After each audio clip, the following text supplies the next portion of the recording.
Season's greetings everybody, Cody Thompson from Molecular Mixers here, and today we're going to be creating a cocktail called Naughty Elf using Claytons Kola Tonic and Dewars 12 Year.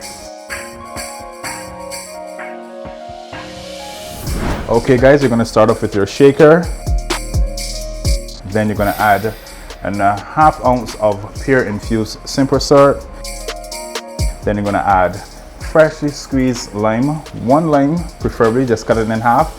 Squeeze it into your shaker. So then you get your jigger and you put in about a third of your Country Kitchen's pure essence. Then you're gonna add a quarter ounce of Monin Amaretto syrup, also a quarter ounce of Monin apple syrup, sour apple to be exact. And then you're gonna get over to your Clayton's Kola Tonic. You add in 1 ounce of Clayton's Kola Tonic, 2.5 ounces of Dewars 12-year-old.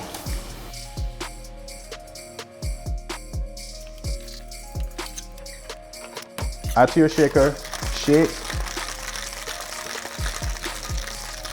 then take your glass, fill it with some ice, pour over ice. So of course you garnish with your sour apple spread to the top, and of course my personal favorite I've gone to love now, my strawberry pearls.